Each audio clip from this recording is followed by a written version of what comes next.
আসসালামু আলাইকুম। Rangpur government girls high school online class নবম শ্রেণীর আজকের অনলাইন ক্লাসে তোমাদের সকলকে স্বাগতম জানাচ্ছি। আমি মোহাম্মদ ফরহাদ হোসেন, সহকারী শিক্ষক, রংপুর সরকারি বালিকা উচ্চ বিদ্যালয়। প্রিয় শিক্ষার্থীরা, আশা করি সকলে ভালো আছো। আমরা আজকে নবম শ্রেণীর পত্রবিজ্ঞান প্রথম অধ্যায়ের বৈজ্ঞানিক সংখ্যা ও মাত্রা নিয়ে আলোচনা করব। আমরা ইতিমধ্যে এই অধ্যায়ে দুইটি লেকচার দিয়েছি, তোমরা আশা করি তোমরা এটা ভালো করে বুঝেছো। আমরা এর পরবর্তী কার্যক্রমগুলো দেখব, তোমরা মনোযোগ দিয়ে দেখবে।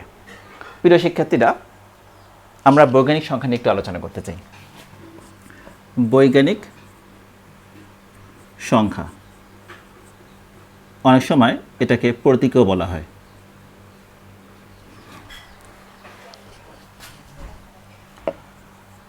বৈজ্ঞানিক সংখ্যা বা বৈজ্ঞানিক প্রতীক কখন বলবো তার আগে আমরা দুটি ঘটনা দেখতে চাই। একটা হচ্ছে আলোর বেগ। আলোর বেগকে সি দিয়ে প্রকাশ করা হয়। আলোর বেগটা মূলত হচ্ছে এরকম 1 2 3 4 5 6 7 8, 3-এর পর 8টি শূন্য থাকে, এত মিটার পার সেকেন্ড। আবার ইলেকট্রনের আধান, ইলেকট্রন হচ্ছে একটা মৌলিক কণিকা, ইতিমধ্যে তোমরা জেনে গিয়েছো। ইলেকট্রন এর আধান হচ্ছে মৌলিক কণিকার বিশেষ ধর্ম, কিউ দিয়ে লেখা হয় আধানকে। তো এটার মান হচ্ছে এরকম।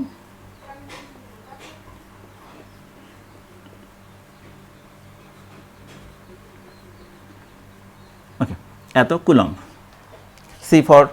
সি ফর কুলম্ব, আর এখানে সি হচ্ছে কনস্ট্যান্ট। ওকে, আমরা বাংলায় লিখলে মনে ভালো হতো।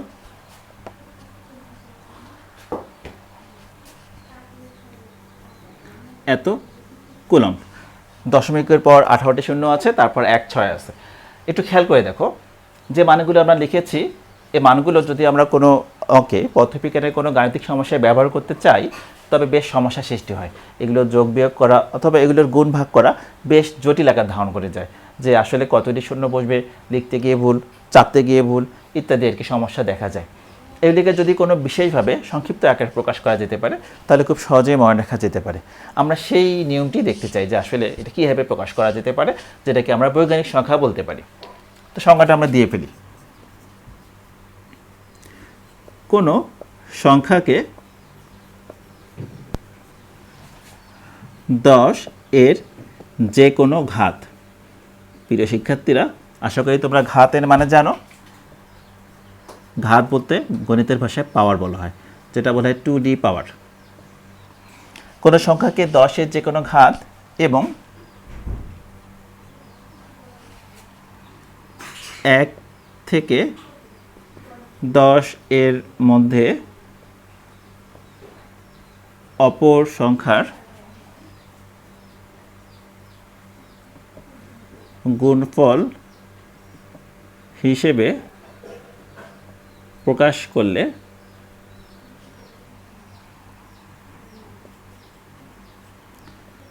তাকে বৈজ্ঞানিক সংখ্যা বলে।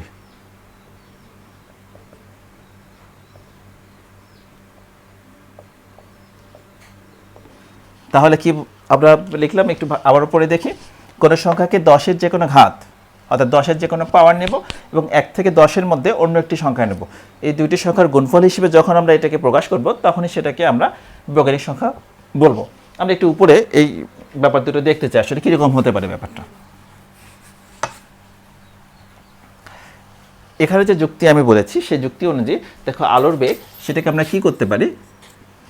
এই আলোর বেগকে যদি আমি এই নিয়মে ফেলতে চাই, তাহলে 1 থেকে 10 এর মধ্যে লিখতে গেলে অবশ্যই 3 লিখতে হবে। 3-এর বদলে অন্য কিছু লিখলে কিন্তু 3টা আমার সামনের 3 মিলাতে পারবো না। যেমন 0.3 দিলে কি হবে, 1-এর থেকে ছোট হবে। আবার 30 দিলে কিন্তু 10-এর থেকে বড় হয়ে যাবে। এই 1 থেকে 10-এর মধ্যে কিন্তু 3টা এখানে অ্যাপ্রোপ্রিয়েট। এর সঙ্গে গুণ দিতে বলছি 10 এর কোনো ঘাত, মানে 10 এর পাওয়ার কত দিতে পারি আমরা দেখি। এখানে কয়টি শূন্য আছে, 2 4 6 8, তাহলে 10⁸। তাহলে আলোর বেগ হচ্ছে এত মিটার পার সেকেন্ড। প্রিয় শিক্ষার্থীরা, আলোর বেগ 3 × 10⁸ মিটার পার সেকেন্ড। আশা করি তোমরা বুঝতে পেরেছো। এবার যদি ইলেকট্রনের আধান এটিকে লিখতে চাই, তাহলে কী করা যেতে পারে। ইলেকট্রনের আধান কিউ ইকুয়াল 1 থেকে 10 এর মধ্যে লিখতে গেলে আমাকে কী করতে হবে, 16টাকে একটু ঠিক করে নিই। 16 জায়গায় আমরা লিখতে পারি 1.6। দেখো 1-এর থেকে বড় 1.6 এবং 10-এর থেকে ছোট 16 কিন্তু লেখা সম্ভব ছিল না, 0.16 লেখা সম্ভব ছিল না। এর সঙ্গে গুণ দিতে বলেছি 10-এর কোনো একটা পাওয়ারটা কত হতে পারে। দেখো এখানে কতটি শূন্য আছে, 4, 8, 12, 16, 17, 18, 18টা শূন্য এবং আমি কিন্তু দশমিক দিয়েছি 1-এর পরে, তাহলে এই দশমিকটা কিন্তু এইখানে গিয়ে বসেছে। তাহলে 18টা আর 1 ঘর 19 ঘর ডানে সরেছে, তা আমরা 10⁻⁻19 এত কুলম্ব। দেখো খুব সহজে কিন্তু এখন মনে রাখা যাচ্ছে যে আলোর বেগ 3 × 10⁸ মিটার পার সেকেন্ড, ইলেকট্রনের চার্জ 1.6 × 10⁻⁻19 কুলম্ব। ফলে আমাদের কিন্তু লিখতে সুবিধা হচ্ছে, যোগ বিয়োগ গুণ ভাগ ইত্যাদিতেও অনেক সুবিধা হচ্ছে। প্রিয় শিক্ষার্থীরা, আমরা এই পদ্ধতিতে যে আমরা লিখব এই নিয়মটাকে বলবো আমরা বৈজ্ঞানিক সংখ্যা। আমরা আরও 2-একটা নিয়ম দেখতে পারি ঘটনাগুলোর কীরকম হতে পারে।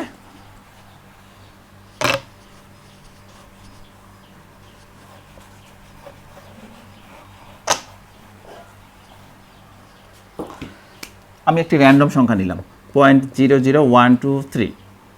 এটাকে যখন আমি 1 থেকে 10-এর মধ্যে লিখতে যাবো, একটু খেয়াল করো, 1 থেকে 10-এর মধ্যে লিখতে গেলে এই সংখ্যাটাকে আমাকে ঠিক করে নিতে হবে। কি করতে হবে, এই দশমিকটাকে যদি আমি এখানে নিয়ে যাই তাহলে কিন্তু আসে 1.23। 1.23 ছাড়া কিন্তু অন্য কোনোভাবেই এটাকে মিলানো সম্ভব হবে না, সুতরাং এটা 1.23 হতে হবে। দশমিক কোন দিকে সরিয়েছি, ডান দিকে। কয় ঘর, 3 ঘর। এই সংখ্যাটা 1-এর থেকে ছোট, সো মাইনাস দিয়ে দেবো, খুব সহজ উপায়। 1-এর থেকে ছোট সংখ্যার জন্য মাইনাস, 1-এর থেকে বড় সংখ্যার জন্য প্লাস। আমরা বড় সংখ্যা দেখি 78903, এটি 1-এর থেকে বড় সংখ্যা। এটাকে যদি বৈজ্ঞানিক পদ্ধতিতে আনতে চাই তাহলে দশমিক কিন্তু আমার 7-এর পরেই দিতে হবে, 7.8903। এটা ছাড়া কিন্তু 1 থেকে 10-এর মধ্যে অন্য কোনো সংখ্যা আনা সম্ভব না। দশমিকটা ধরে নিলাম এই জায়গায় ছিল, দশমিক 0 মানে তো এই 0-র কোনো মূল্য নাই, তাহলে দশমিকটা সরে আসলো এই জায়গায়। কয় ঘর সরল, 1, 2, 3, 4, তাহলে 10-এর উপর +4 পাওয়ার। সেক্ষেত্রে আশা করি বুঝতে পেরেছ, যদি 1-এর থেকে ছোট সংখ্যা হয় সেক্ষেত্রে মাইনাস পাওয়ার দেবো 10-এর উপরে, এবং 1-এর থেকে বড় সংখ্যার জন্য প্লাস পাওয়ার দেবো। কেমন, তাহলে কি দাঁড়ালো, দশমিক এখানে ডান দিকে 3 ঘর সরেছে, 10⁻⁻3। দশমিক এখানে বাম দিকে 4 ঘর সরেছে, 10⁻⁴। প্রিয় শিক্ষার্থীরা, আশা করি খুব সহজে তোমরা এটা অনুধাবন করতে পেরেছ। তো আমরা এই পরবর্তীতে মাত্রাতে চলে যাব। মাত্রা নিয়ে আমাদের গতদিন জিনাতারা সিদ্দিক ম্যাডাম সুন্দর করে বুঝিয়েছেন। আমি আরেকটু মাত্রাটা আবার দেখতে চাই, তোমাদেরকে আবার একটু রিভিউ করাতে চাচ্ছি। গতদিন মাত্রার ব্যাপারে উনি সুন্দর একটি সংজ্ঞা দিয়েছেন। মাত্রা কাকে বলে, কোনো ভৌত রাশিতে উপস্থিত মৌলিক রাশিগুলোর সূচকীয় প্রকাশই হচ্ছে মাত্রা। ভৌত রাশিতে উপস্থিত মৌলিক রাশিগুলোর সূচকীয় প্রকাশ। তো মাত্রা যেহেতু মৌলিক রাশিগুলোর সূচকীয় প্রকাশ, এই জন্য আমাকে কি করতে হবে, যে আমাদেরকে প্রথমে 7টা মৌলিক রাশির জন্য 7টা মাত্রা প্রতীক রেডি করতে হবে। মাত্রার জন্য আমাকে সবসময় ক্যাপিটাল লেটার ইউজ করতে হবে। আমরা দেখি যে 7টা মৌলিক রাশি কী কী ছিল। প্রথমটা ছিল দৈর্ঘ্য বা দূরত্ব, যেটা ইংরেজি হচ্ছে লেংথ। এর জন্য আমরা মাত্রা প্রতীক কোনটা নেব, মাত্রা প্রতীক আমরা ইউজ করব প্রথম অক্ষরটি, প্রথম অক্ষর এল, তাহলে বড় হাতের এল।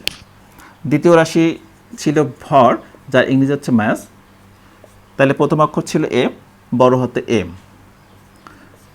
তৃতীয়টা ছিল টাইম, যার প্রথম অক্ষর হচ্ছে টি। এই তিনটি দেখা যায় সব থেকে বেশি ব্যবহৃত হয়, দৈর্ঘ্য, ভর, সময়। এছাড়া আরও 4টি মৌলিক রাশি ছিল। কি কি ছিল, তাপমাত্রা। তাপমাত্রা নিয়ে ষষ্ঠ অধ্যায়ে আমাদের বিস্তারিত আলোচনা আছে, টেম্পারেচার। একটু খেয়াল করি, এখানে টি অলরেডি কিন্তু আমরা ব্যবহার করে ফেলেছি। এই জন্য আমরা কী করব, গ্রিক হাতের বড় অক্ষর, গ্রিক অক্ষর থিটা বড় অক্ষর ইউজ করব, 0 দিয়ে মাঝখানে একটা হাইপেন টাইপের। তাহলে কীভাবে দেবো ওটা, যে গ্রিক থিটা বড় অক্ষর লাগাই দেবো না। আমরা ছোট হাতের থিটা কিন্তু দেখেছি, ছোট হাতের থিটাটা এরকম হয়, এটা বড় হাতের থিটা, তাহলে বড় হাতের থিটা। আমি চিহ্নটার নাম ডান পাশে লিখে দিলাম, থিটা। তড়িৎ প্রবাহ, তড়িৎ প্রবাহের জন্য আমরা ইউজ করব বড় হাতের আই। দীপন তীব্রতা, দীপন তীব্রতা, অর্থাৎ এক্ষেত্রে সব থেকে সহজ ব্যাপারটা হচ্ছে দীপন তীব্রতা বলতে কি বুঝবো, একটা আলোক উৎস, কোনো আলোক উৎস আলো প্রদানের ব্যাপারে কতটা শক্তিশালী সেটি হচ্ছে দীপন তীব্রতা। কোনো আলোক উৎস আলোক প্রদানের ব্যাপারে কতটা শক্তিশালী। তো এই দীপন তীব্রতার জন্য আই এর পরের অক্ষর হিসেবে আমি জে কে নিয়ে আসলাম। ওকে, আই এর পরের অক্ষর জে। সব শেষে আমাদের ছিল পদার্থের পরিমাণ, অ্যামাউন্ট অফ সাবস্টেন্স। এক্ষেত্রে আমরা ইউজ করব বড় হাতের এন। অনেকটা নাম্বার থেকে এটা আমরা বলতে পারি, পরিমাণটা নাম্বার হিসেবে আসছে, সেক্ষেত্রে আমাদের এন কথাটা চলে আসে। তো এটি পুরোপুরি রসায়নে আলোচনা আছে, কেমিস্ট্রি। দীপন তীব্রতা আমাদের বর্তমান বইয়ে দীপন তীব্রতা নিয়ে বিস্তারিত আলোচনা আপাতত নেই। এটি 10ম অধ্যায় আছে, 6টা অধ্যায় আছে। সব থেকে বেশি সবসময় লাগে এই তিনটে তোমরা খুব ভালো করে মনে রাখবা। এবার প্রশ্ন হচ্ছে যে এই মাত্রাটা আমার দরকার কি ছিল, তাই না? এত কিছু থাকার পর মাত্রাটার কি দরকার ছিল? ছোট্ট একটি কাজ আমাদের আছে মাত্রা দিয়ে, আমরা একটু দেখি আসলে মাত্রাটার কাজ কি ছিল।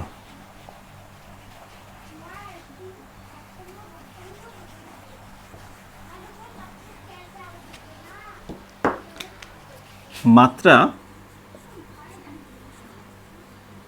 বিশ্লেষণের সাহায্যে কোনো সমীকরণ বলতে পদ্ধতিকারের কোনো সূত্র, যেটাকে আমরা বলতে পারি সমীকরণের অর্থাৎ ফর্মুলার নির্ভুলতা যাচাই করা যায়। নির্ভুল অর্থাৎ কতটা সঠিক, নির্ভুলতা যাচাই করা যায়। আমরা একটু উদাহরণ দিয়ে দেখি। শুরুতে আসি দ্রুতির মাত্রা কি। দ্রুতি সমান আমরা জানি দূরত্ব ভাগ সময়। এখন দ্রুতির মাত্রা যখন বলবে, দ্যাট মিনস দ্রুতিকে আমরা প্রকাশ করি ভি দিয়ে, V equal D divide T.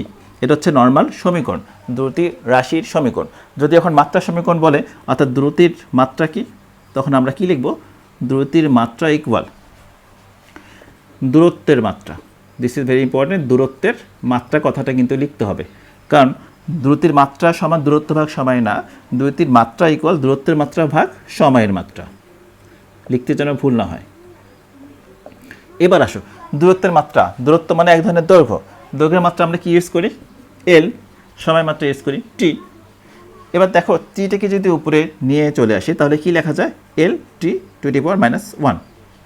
L T to the power -1। মাত্রা যখন ইউজ করব তখন একটা থার্ড ব্র্যাকেট ইউজ করা হয় এইভাবে। তার মানে বি ইকুয়াল এল টি -1। পার্থক্যটা কি? যখন থার্ড ব্র্যাকেট থাকবে না তখন আমরা এটা বুঝে নেব রাশির সমীকরণ, যখন থার্ড ব্র্যাকেট দেখব তখনই বুঝবো এটা মাত্রা সমীকরণ। তাহলে দ্রুতির মাত্রা হচ্ছে এল টি -1। খুব সহজে আমরা বের করলাম। এবার এই জায়গাটা আসি যে মাত্রা বিশ্লেষণের সাহায্যে সমীকরণের নির্ভুলতা যাচাই করা যায়। আমরা কিন্তু দ্রুতির মাত্রা পেয়ে গেলাম, একটু সাইড নোট করে রাখি, এল টি -1।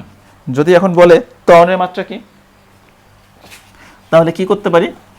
ত্বরণ মানে তোমরা ক্লাস 8 একটু পড়ে এসেছো যে ত্বরণ, অভিকর্ষ ত্বরণ পড়ছো বা নর্মালি ত্বরণে পড়ছো, যে বস্তুর বেগ বৃদ্ধির হার বা বেগ পরিবর্তনের হার। তা আমরা ত্বরণ, নর্মালি ত্বরণ বলতে আমরা বুঝি বেগের পরিবর্তন। বেগের পরিবর্তন মানে কিন্তু একটা সংখ্যা পাবো, আমরা বেগের একটা সংখ্যা পাবো ভাগ সময়। সুতরাং ত্বরণ সমান কি লিখতে পারি? ত্বরণের মাত্রা ইকুয়াল বেগের মাত্রা ভাগ সময়ের মাত্রা। বেগের মাত্রা আমি সরাসরি বসে দিই, বেগকে আর ভাঙাইতে চাচ্ছি না, যেহেতু আমি দ্রুতি আর বেগের মাত্রা একই, আমরা এটা পরবর্তী অধ্যায়ে দেখব। যেহেতু আমি বেগের মাত্রা পেয়ে গেছি, এই জন্য আমরা এল টি -1 সরাসরি দিলাম, নিচে দিলাম টি। এবার একটু খেয়াল করো, তোমরা সূচকের নিয়ম পড়ছো আগের ক্লাসে, আগের শ্রেণীতে। সেই অনুযায়ী কী দাঁড়ায়? এল টি -1 ছিল, এইটি উপরে ওঠার জন্য একটা -1 হলো, তাহলে কি দাঁড়ালো? এল টি টু দি পাওয়ার -2। তাহলে ত্বরণের মাত্রা এল টি টু দি পাওয়ার -2। এটাও আমরা সাইড নোট করে রাখলাম। থার্ড ব্র্যাকেট দেওয়া মানে ত্বরণ নয়, ত্বরণের এটি মাত্রা বোঝাচ্ছে। এবার আমরা মূল কথা চলে আসি যে কীভাবে সমীকরণের নির্ভুলতা আমরা বুঝতে পারি। দ্বিতীয় অধ্যায়ের খুব ছোট্ট এবং একটা গুরুত্বপূর্ণ সমীকরণ, ভি ইকুয়াল ইউ প্লাস এ টি। এখানে ভি হচ্ছে বেগ, যেটাকে আমরা বলবো শেষ বেগ। শেষ বেগ আর ই হচ্ছে আদি বেগ। দুটি বেগের মধ্যে প্রথম বেগটাকে বলা হয় আদি বেগ, পরের বেগটিকে বলা হয় শেষ বেগ। এ হচ্ছে এখানে ত্বরণ আর টি হচ্ছে সময়। ওকে, এই সমীকরণটির বাম দিকে দেখো, বাম দিকে কি আছে? বেগ। এতটুকু একটু ভালো করে খেয়াল করো, বি শেষ বেগ, ইউ আদি বেগ, এ ত্বরণ, টি হচ্ছে সময়। সুতরাং এই সমীকরণটির বাম দিকে যদি আসি তাহলে আমরা কি লিখতে পারি? সমীকরণটির বাম দিকে ভি এবং ডান দিকে দুইটি পদ ইউ ও এটি রয়েছে। প্রিয় শিক্ষার্থীরা, এই সমীকরণটির বাম দিকে ভি এবং ডান দিকে দুইটি পদ আছে। পদ কখন বলবো? যখন যোগ বিয়োগ ইত্যাদি প্রক্রিয়া চিহ্ন দিয়ে কোনো কিছু রাশি যুক্ত থাকে তখন সেটাকে আমরা বলবো পদ। তাহলে প্রথম পদ হচ্ছে ইউ, দ্বিতীয় পদ হচ্ছে এটি। দুইটি পদ, একটি ইউ এবং এটি যুক্ত আছে। আমরা এই দুটি পদের মাত্রা এবং বাম দিকে পদের মাত্রা বের করতে চাই। একটু মিশিয়ে দিই। তাহলে বাম দিকে ছিল ভি, বাম দিকে ভি আছে, তাহলে ভি এর মাত্রা, ভি হচ্ছে শেষ বেগ মানেই বেগ, তাহলে ভি এর মাত্রা আমি সরাসরি যেহেতু আগে বের করেছি তাই আমি সরাসরি লিখতে পারি ভি এর মাত্রা হচ্ছে এল টি টু দি পাওয়ার -1। এখানে থার্ড ব্র্যাকেট দেইনি, কারণ এখানে আমি লিখিয়ে দিয়েছি যে ভি এর মাত্রা। এখানে কিন্তু থার্ড ব্র্যাকেট দিলে এই ভি এর মাত্রা কথাটা লিখতে হবে না। সুতরাং বাম দিকে পেয়ে গেলাম ভি এর মাত্রা এল টি -1। এবার ডান দিকে কি আছে? ইউ। ইউ এর মাত্রা কত হবে? এটাও এল টি -1, কারণ আদি বেগ শেষ বেগ যেটাই হোক না কেন বেগ, তো বেগ দ্রুতি একই হতে আসবে, সেক্ষেত্রে মাত্রা হচ্ছে এল টি -1। আমরা ত্বরণ এ এর মাত্রা, ত্বরণের মাত্রাও বের করে রেখেছি এল টি টু দি পাওয়ার -2। এবার দেখো এর সঙ্গে কিন্তু টি গুণ আছে, তাহলে টি এর মাত্রা কী হবে? আমরা জানি সময় মাত্রা ক্যাপিটাল টি, এই দুটি গুণ অবস্থায় আছে না, আমরা লিখতে পারি অতএব এ টি এর মাত্রা, এর মাত্রা এল টি টু দি পাওয়ার -2, টি এর মাত্রা টি। সূচকের নিয়মে যোগ বিয়োগ করলে কি দাঁড়ায়? এল টি টু দি পাওয়ার -2 + 1 সমান এল টি -1, L T to the power -1। প্রিয় শিক্ষার্থীরা, এই পর্যন্ত ওকে তো? বি এর মাত্রা এল টি -1, ইউ এর মাত্রা এল টি -1, এর মাত্রা এল টি টু দি পাওয়ার -2 এবং টি এর মাত্রা টি। এ টি এর মাত্রা গুণ করলে আমরা পাচ্ছি এল টি টু দি পাওয়ার -1। এবার খেয়াল করো, বাম পক্ষে যে রাশি ছিল তার মাত্রা হচ্ছে এটা, ডান পক্ষের প্রথম রাশি তার মাত্রা এটা, এবং ডান পক্ষের দ্বিতীয় রাশি এইটি, এর মাত্রাও কিন্তু এটা। খেয়াল করে দেখো এই প্রত্যেকটা পদ বা রাশির মাত্রা কিন্তু একই। সুতরাং এই সমীকরণটি সঠিক। তাহলে ফিনিশিংটা আমরা কীভাবে দেবো? কেন এই কথাটা আসতেছে? দেখো এখানে যোগ করলে তো আসলে অন্যরকম একটা কথা আসার কথা ছিল, অর্থাৎ এখানে এল টি টু দি পাওয়ার -1, এখানে এল T to the power -1, 2 L T to the power -1 আসার কথা। এখানে সংখ্যা কোনো ব্যাপার না, ব্যাপারটা হচ্ছে প্রত্যেকটা জায়গায় একই মাত্রা আসছে কিনা, অর্থাৎ প্রত্যেকটি একই রাশি বোঝাচ্ছে কিনা। যেহেতু এখানে একই জাতীয় মাত্রা এসেছে, তার মানে এখানে প্রতিটি পদ একই রাশিকে নির্দেশ করছে। সুতরাং এই সমীকরণটি সঠিক। আমরা তাহলে ফলাফলের কথাটা কীভাবে লিখব? এখানে বামপক্ষের রাশির মাত্রা এল টি টু দি পাওয়ার -1 এবং ডান পক্ষের প্রতিটি পদের মাত্রা এল টি টু দি পাওয়ার -1, তাই সমীকরণটি সঠিক। প্রিয় শিক্ষার্থীরা, বাম পক্ষের রাশির মাত্রা এবং ডান পক্ষের প্রতিটি রাশির মাত্রা একই, তাই সমীকরণটি সঠিক। আশা করি তোমরা বুঝতে পেরেছ। তোমাদের জন্য ছোট্ট একটি বাড়ির কাজ থাকবে, বৈজ্ঞানিক সংখ্যা সম্পর্কিত। তোমরা এটি করে রাখবে, স্কুল খুললে ক্লাসে আমাকে দেখাবে। বৈজ্ঞানিক সংখ্যায় প্রকাশ করো।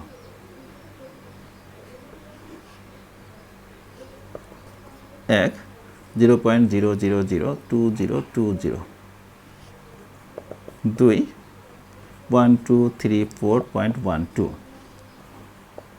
3 70007। বৈজ্ঞানিক সংখ্যা প্রকাশ করো। বাড়ির কাজ হিসেবে দিয়ে দিলাম। লকডাউন খোলার পর স্কুল যদি খোলে তখন আমাকে স্কুলের ক্লাসে এটি দেখাই নেবে। ভগ্নী সংখ্যা প্রকাশ করো। প্রথমটি হচ্ছে 0.0002020, দ্বিতীয়টি 123.4.12, তৃতীয়টি 70007। আশা করি তোমরা আজকে ক্লাসটিও বুঝতে পেরেছ। পরবর্তী ক্লাস দেখার জন্য আমন্ত্রণ রইল। বাসায় থাকবে, লকডাউনে সরকারের সব কিছু নিয়ম মেনে চলবে, সবাই সুস্থ থাকবে। আল্লাহ হাফেজ।